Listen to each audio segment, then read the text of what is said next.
नमस्कार, सुप्रभात. मी श्वेता. तुम्ही पाहताय न्यूज 18 लोकमत आणि तमाम प्रेक्षकांना 2023 या नवीन वर्षाच्या शुभेच्छा. सकाळच्या बातम्यांमध्ये सुरुवातीला बातमी पाहूया. 205व्या शौर्य दिनानिमित्तानं कोरेगाव भीमामधील विजयस्तंभ इथे मोठ्या संख्येनं अनुयायी पोहोचलेत. अभिवादन करण्यासाठी अनुयायांचा जनसागर उसळलाय. वंचित बहुजन आघाडीचे अध्यक्ष प्रकाश आंबेडकर यांनी विजयस्तंभ इथे येऊन अभिवादन केलं. विजयस्तंभाला आकर्षक अशी सजावट करण्यात आलेली आहे फुलांची आणि पहाटेपासूनच इथे गर्दी. गेल्या काही दिवसांपासून ही तयारी इथे जय्यत सुरू होती. विजयस्तंभाची सजावट, त्यासोबत पोलिसांचा बंदोबस्त, इथे येणारे कोणते मार्ग सुरू, कोणते मार्ग बंद या संदर्भातली सुद्धा आखणी नियोजन. प्रकाश आंबेडकर यांनी इथे येऊन विजयस्तंभाला अभिवादन केलं. आज संपूर्ण दिवसभरात सर्वपक्षीय नेते इथे हजेरी लावण्याची शक्यता. त्याचसोबत प्रशासनानं सांगितल्याप्रमाणे तब्बल 10 लाख लोक किंवा अनुयायी इथे येऊन विजयस्तंभाला अभिवादन करतील अशी शक्यता. आपल्यामुळे गर्दी होणार नाही. देशाला गेले हजारो वर्ष गुलामी होती. गौतम बुद्धांनी जगाला दिलेल्या सामाजिक गुलामी सुद्धा होती आणि राजकीय गुलामी होती. शांतता राखूया. या दोन्ही गोष्टी अभिवादन करत पुढे जाऊ. या भीमा कोरेगावच्या लढाईमध्ये संपल्या आणि भारताच्या स्वातंत्र्याचा सामाजिक आणि राजकीय इतिहास इकडनं सुरुवात होतो.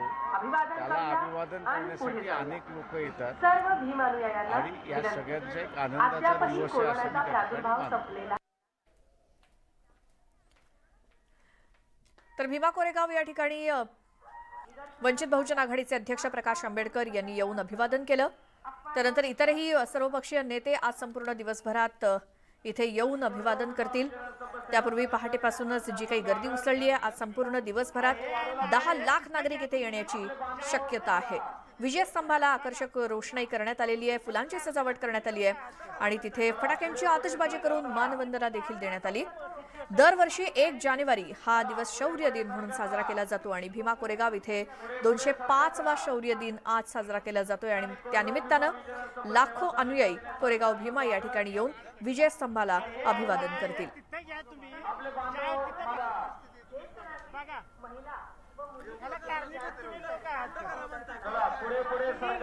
इथे येत असताना रस्त्यावरती कोणतीही वाहतूक कोंडी होऊ नये किंवा वाहतुकीचा प्रश्न निर्माण होऊ नये यासाठी काही मार्ग बंद करावे लागतात, काही मार्ग किंवा काही वाहतूक वेगळ्या मार्गाने वळवावी लागते.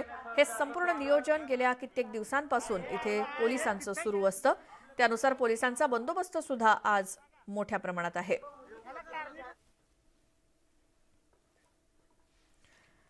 यानंतर सर्वसामान्यांच्या दृष्टीने एक महत्त्वाची बातमी आहे, ती म्हणजे गॅस वितरण कंपन्यांनी नवीन वर्षाच्या पहिल्या दिवशी म्हणजेच 1 जानेवारी 2023 रोजी देशभरातील एलपीजी ग्राहकांना मोठा धक्का दिलाय. रविवारपासून व्यावसायिक सिलेंडरच्या दरात 25 रुपयांची वाढ झाली आहे. यानंतर देशभरात व्यावसायिक सिलेंडरच्या किमती वाढलेल्या आहेत, मात्र घरगुती एलपीजी सिलेंडरच्या किमतीत कोणताही बदल झालेला नाही आणि ही किंमत तशीच आहे. ही एक दिलासादायक बाब म्हणावी लागेल.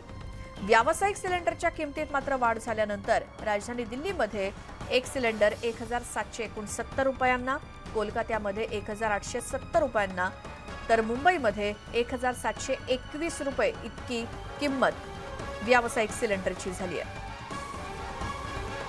त्यामुळे नवीन वर्षामध्ये व्यावसायिक सिलेंडरचा दर वाढलाय. आजपासून म्हणजे 1 जानेवारी 2023 पासूनच नवे दर लागू होत आहेत.